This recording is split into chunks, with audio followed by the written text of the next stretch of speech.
Voici le simulateur de capacité pour les remorques à balles carrées Stack Pro 5400 et 5200.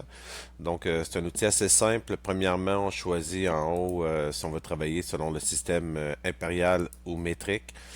Pour les besoins de la démonstration aujourd'hui, je vais rester en système métrique. On choisit quel type de remorque on compte utiliser, le Stack Pro 5400 ou le Stack Pro 5200. Les deux machines, le 5400, donc une capacité un peu plus basse que le 5200. Donc, si je choisis par exemple le Stack Pro 5200, on va remarquer que juste en dessous, dans la liste déroulante, les quantités de balles changent de façon automatique. Donc, vous n'avez pas besoin de vous casser la tête. Tout se fait tout seul. Pardon. Pour aujourd'hui, donc, je vais garder le Stack Pro 5400.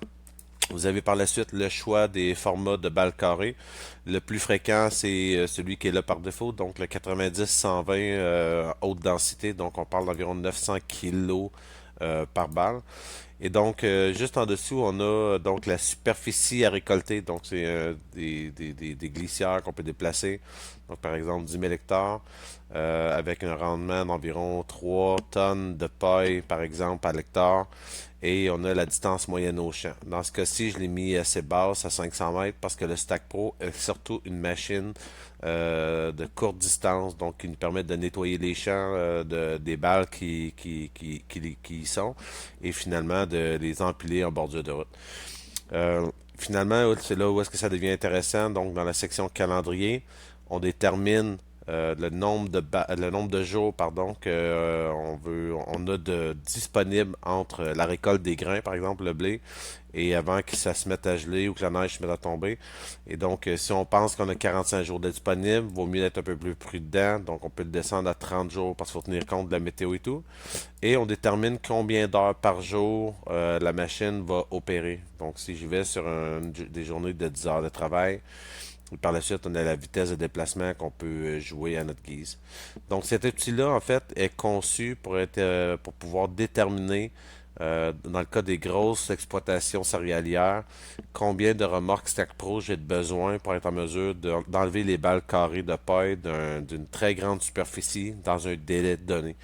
Et donc, avec les données qu'on vient de rentrer ici, ben là, on a comme résultat, en fait, j'ai besoin de deux Stack Pro 5400 pour récolter 33 000 balles. Donc, c'est mon 3 tonnes de paille, par exemple, à l'hectare, fois 10 000 hectares. Ça va me diviser par 900 kilos par balle. Donc, c'est ce qui me donne mon 33 000 balles. Et donc, en 30 jours à 10 heures par jour. Et la flotte va être utilisée à 57%. Donc, ça veut dire que mes machines ont encore de la capacité d'en transporter davantage. Donc, c'est l'information qu'on a. On va être sur un cycle d'environ 97 balles à l'heure avec un temps de cycle de 7,4 minutes par voyage. Et lorsqu'on va dans le cycle ici, ben, en fait, on peut voir, là, donc on a nos settings qu'on a configurés préalablement. Et là, vu qu'on est sur une distance de 500 mètres seulement, on a le détail du cycle d'un voyage. Donc, aller au champ, charger, revenir finalement en bordure de champ pour décharger environ 2 minutes. Donc, on est sur un 7,4 minutes par cycle, par voyage. Donc, 8 voyages environ à l'heure, donc ce qui nous donne notre 97 balles.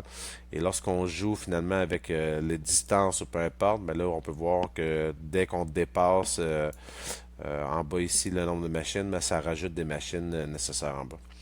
Le dernier onglet, qui est quand même intéressant, puis c'est un élément que je ramène souvent, le Stack Pro, c'est une machine de courte distance, et le Stack Pro 5400 a un temps de cycle par balle légèrement plus rapide que le Stack Pro 5200. Le Stack Pro 5400, il y a moins de pièces en mouvement, donc on est sur un temps de cycle d'environ 15 secondes par balle, alors que le Stack Pro 5200, on est sur un temps de cycle d'environ 22 secondes. Et ce qui fait donc que sur des courtes distances, si on est juste pour reprendre les balles au champ et les ramener en bordure du champ pour être transporté plus tard, le Stack Pro 5400 va offrir une performance similaire, donc similaire, même des fois supérieure au Stack Pro 5200 parce qu'il est plus rapide à charger. C'est simplement à partir d'une certaine distance que le nombre de balles qu'on est capable de transporter d'avant supplémentaire avec le Stack Pro 5200 va commencer à faire une différence dans le processus.